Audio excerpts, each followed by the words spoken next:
مجید میں کتنی صورتیں ہیں؟ 114. یہ تو سب کو معلوم ہونا چاہیے، بیسک علم ہے قرآن سے متعلق. ہمارے مفتی صاحب نے جواب دے دیا اور آپ خاموش بیٹھے رہے.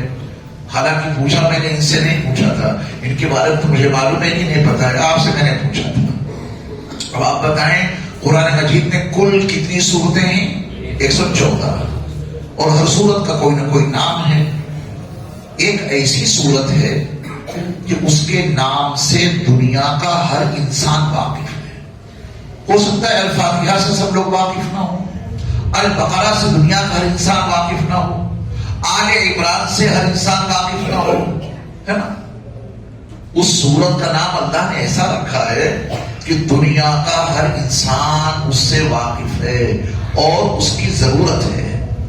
وہ ہے سورج، ہے نا. سورج ایک ایسی چیز اللہ نے بنائی ہے کہ دنیا کا ہر انسان اس سے واقف بھی ہے اور اس سے فائدہ بھی اٹھاتا ہے. چاند ہر شخص جانتا ہے. تو جس سورت کا میں تذکرہ کرنے جا رہا ہوں اس کا نام ہے سورج. اس سورت کا نام کیا ہے؟ سورج. سب اس سے واقف ہے نا. سورج کو عربی میں کہتے ہیں شمس اور چاند کو کہتے ہیں قمر. ایک نقطہ یاد آ گیا، میں آپ کے سامنے ذکر کر دوں. نقطہ ہمارے اور آپ کے پیارے نبی صلی اللہ علیہ وسلم کا نام محمد. کیا نام ہے؟ محمد مت کہنا کبھی بھی، محمد. اس میں کتنے میم ہیں؟ 2 میم ہیں. اس کی لوگوں نے الگ الگ توجیحات کی ہیں. کہ صاحب محبت میں جب آپ لفظ بولتے ہیں محبت تو آپ کے ہونٹ 2 مرتبہ بند ہوتے ہیں. جب منہ کہو گے تو ہونٹ بند ہوں گے اور جب با ادا ہوگا تو ہونٹ بند ہوں گے. ایسے ہی میرے مصطفیٰ کے نام میں 2 میم ہیں، یعنی محبت کا پورا خلاصہ محمد ہے اور محمد کا پورا خلاصہ محبت ہے. یہ توجیہ کی ہے لوگوں نے، جو قرآن حدیث میں نہیں لکھی ہے. آدمی محبت میں عشق میں آ کے ایسی توجیہات کرتا ہے. ایک توجیہ اس فقیر نے کی ہے، کسی کتاب میں نہیں لکھی ہے. میں نے بھی عشق مصطفیٰ میں، محبت مصطفیٰ میں آ کے محمد کے 2 میموں کی توجیہ کی ہے. پہلے آپ اس کو سنیے. وہ مجھے ابھی یاد آ گیا الشمس القمر کے نام پہ. مضمون مجھے دوسرا سمجھانا ہے آپ کو. دیکھیے محمد کے نام میں 2 میم اس لیے ہیں کہ ہمیں نور کی روشنی کی ضرورت ہے. اب آپ کہیں گے کیا مطلب اس کا کہ محمد کے میم 2 میم اس لیے کہ ہمیں روشنی کی ضرورت ہے. جی ہاں، ہمیں دن میں روشنی ملتی ہے سورج سے، ہمیں رات میں روشنی ملتی ہے چاند سے. سورج کو عربی میں الشمس کہتے ہیں، اس میں میم ہے. چاند کو عربی میں قمر کہتے ہیں، اس میں بھی میم ہے. اللہ نے اپنے نبی کے 2 میم شمس میں قمر میں رکھ کے بتا دیا کہ جیسے تمہارے لیے سورج کی روشنی اور چاند کی روشنی کی ضرورت ہے، ایسے ہی تمہارے لیے نبی بھی تمہاری ضرورت ہے. نقطہ سمجھ میں آیا محبت کے ساتھ؟ اب ایک نقطہ اور وہ بھی میں نے نکالا ہے اللہ کی توفیق سے. کہیں کتاب میں نہیں ملے گا آپ کو، کسی کتاب میں ابھی تک لکھا نہیں گیا ہے. پہلے میں القمر میں بتاؤں، بیچ میں میم ہے، پہلے قاف، آخر میں را. اسلام میں دن پہلے ہے یا رات؟ رات. اصل رات ہے. وآیۃ لہم اللیل نسلخ منہ النہار. اصل رات ہے، اس سے دن نکال دیتے ہیں ہمارے اللہ. تو قمر کی بات پہلے ہوگی. بیچ میں میم ہے، میم سے پہلے قاف اور میم کے بعد را. اب اللہ تعالیٰ کے یہاں کب سے یہ منصوبہ تیار ہوگا کہ نبی محمد کے ساتھ ایک تو وہ رہیں گے جن کے اخیر میں قاف آتا ہے ابو بکر صدیق، اور دوسرے وہ رہیں گے جن کے نام کے اخیر میں را آتا ہے عمر. ٹھیک ہے. اب الشمس میں آ جائیے. تذکرہ اس کا پہلے ہونا چاہیے تھا، لیکن جو اصل ہے وہ ہم نے پہلے تذکرہ کر دیا. 2 چیزیں بڑی اہم ہیں، ایک شجاعت اور ایک سخاوت. کیا کیا؟ شجاعت اور اگر شجاعت اسلامی تاریخ میں عہد نبوی سے شجاعت کا نام لیا جائے تو حضرت علی کے علاوہ کوئی یاد ہی نہیں آتا. کیا شجاع تھے. وہ صحابت کا تذکرہ ہے تو عثمان غنی کے علاوہ کون یاد آئے گا؟ وہ کتنے بڑے سخی تھے. تو ایک میم کے ساتھ میں قاف را لگا کر ان کی عظمتوں کو اجاگر کیا اور ایک میم میں شجاعت اور صحابت کی شین اور سین کو لگا کے ان کی عظمتوں کو اجاگر کر دیا.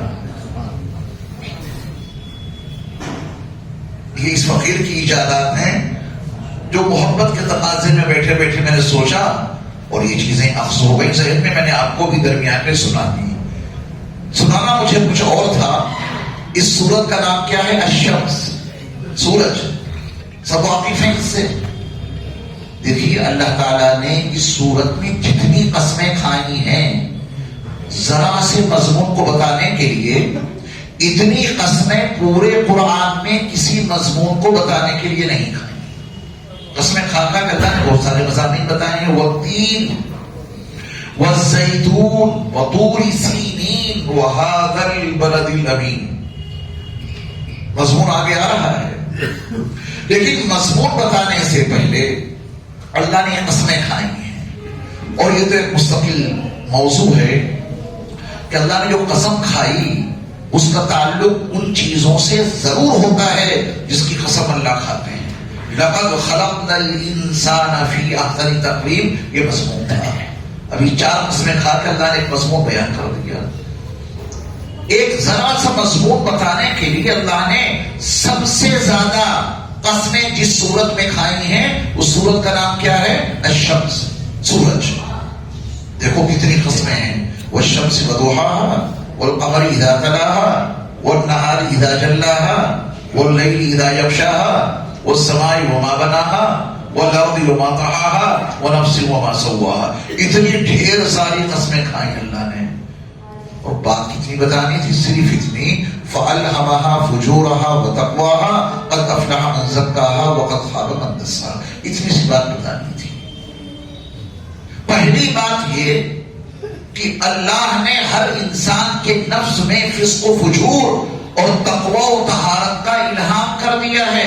یہ بات بتانے کے لیے اتنی ساری قسمیں. اللہ نے ہر انسان کے نفس میں اندر فسق و فجور اور تقوی و طہارت دونوں چیزیں ڈال دی ہیں اندر. یہ بات بتانے کے لیے اتنی قسمیں کیوں کھائیں؟ مضمون بڑا مشکل ہے. اگر یہ بات آپ نے سمجھ لی تو جو موضوع میں نے آپ کے سامنے ابھی چھیڑا ہے اس کو سمجھانے کے لیے میرے لیے بڑی آسانی ہو جائے کہ ابھی انشاءاللہ. اب آپ مجھے بتائیں کہ اللہ نے قسم کھائی کہ فسق و فجور تقوی و طہارت سب تمہارے اندر ہے. اگلا جملہ سننا بہت توجہ سے. باہر کچھ نہیں، باہر کچھ نہیں، جو کچھ ہے سب اندر ہے. باہر قتل ہے نہیں، باہر زنا ہے نہیں، باہر شراب ہے نہیں، باہر کچھ بھی نہیں. جو کچھ ہے وہ اندر ہے. اندر سے جو نکالو گے وہ باہر آ جائے گا. اندر سے جو نکالو گے وہ باہر آئے گا. اب اندر سے کیا کیا نکالنا ہے؟ مثال کے طور پہ اللہ نہ کرے کسی علاقے میں قتل ہو گیا. یہ قتل باہر تھا یا اندر؟ سارے ساتھی بولے. اگر میری بات سے آپ متفق نہ ہو تو آپ اختلاف درج کرا سکتے ہیں. دیکھو وہ قتل باہر تو بعد میں ہوا ہے، پہلے اس قاتل نے اپنے اندر اس کی ریکنگ کی ہے. میں ادھر سے جاؤں گا وہ ادھر سے آئے گا، میں یہ ہتھیار رکھوں گا، پھر ایسے کروں گا، پھر ویسے کروں گا. یعنی پہلے وہ اس انسان کو اپنے اندر قتل کر دیتا ہے.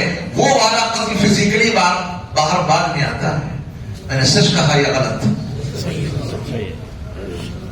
اب آپ اپنے ذہن کے پردے پر جتنا کچھ لا سکتے ہیں وہ سب لے آئیے. باہر تو کچھ بھی نہیں ہے.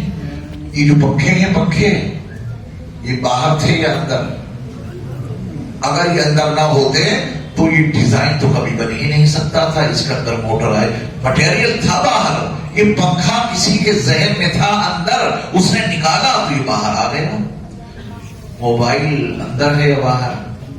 باہر مت کہہ دینا پھنس جاؤ گے. اگر آپ نے کہا کہ باہر ہے تو آسمان سے ٹپکتے ہوئے موبائل دکھانے پڑیں گے, زمین سے اگتے ہوئے موبائل دکھانے پڑیں گے. اور یہ موبائل نہ آسمان سے ٹپکتے ہیں نہ زمین سے اگتے ہیں, کسی کے اندر تھا, اس نے ڈیزائن کیا, مٹیریل باہر تھا, اندر والا موبائل باہر آ گیا. یہ جامع مسجد ہے کہ اندر تھی یا باہر؟ اندر تھی. کسی اللہ والے کی ذہن میں اندر تھی بھئی یہاں مسجد ہونی چاہیے, اللہ کا گھر ہونا چاہیے. وہ فکریں باہر آئیں کہ مسجد وجود میں آ گئی ہے نا. شراب کی بوتلیں باہر ہیں یا اندر؟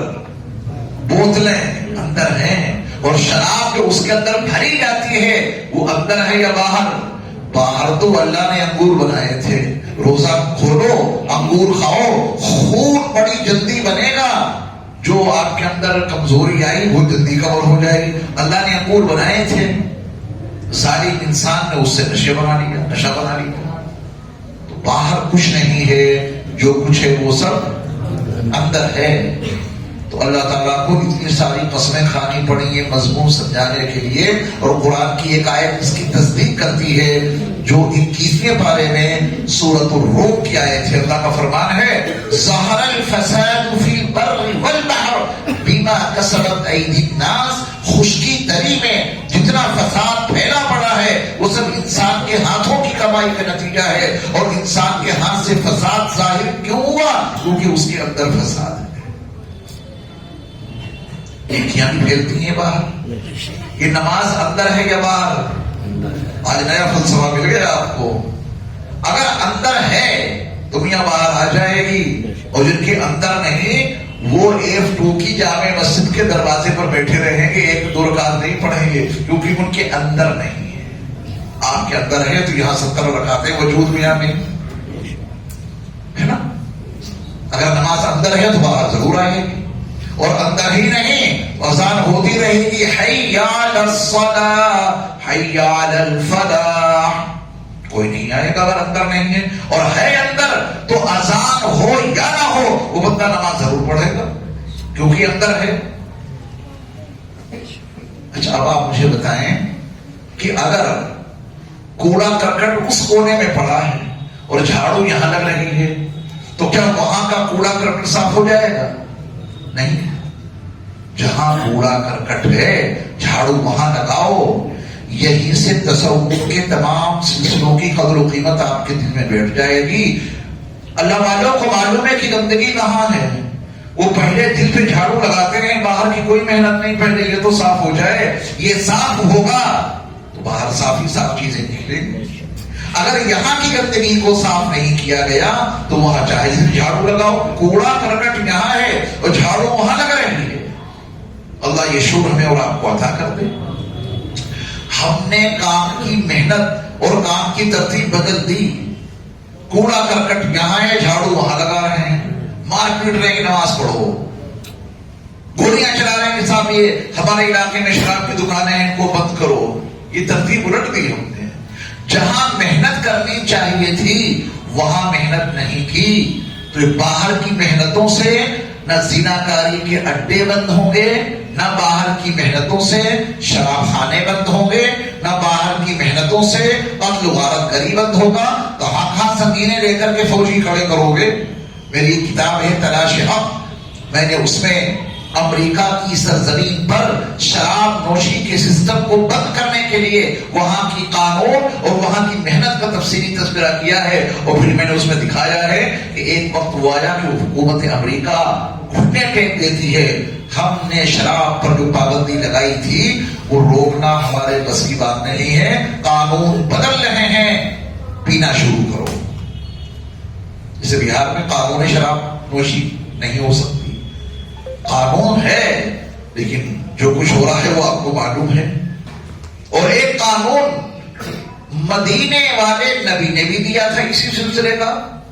وہاں کے لوگ بھی شراب پیتے تھے ہے نا. کوئی ڈنڈا نہیں, کوئی لاٹھی نہیں, کوئی تلوار نہیں, کوئی نیزہ نہیں, کوئی بھالا نہیں. انہوں نے اس کو صاف کیا تھا, اس پر محنت کی تھی. نتیجہ ایک قانون سنایا گیا, گھر میں جتنے مٹکے تھے شرابوں کے سب توڑ دیے. شراب بنانے والوں نے، شراب پینے والوں نے اپنے ہاتھوں سے توڑے.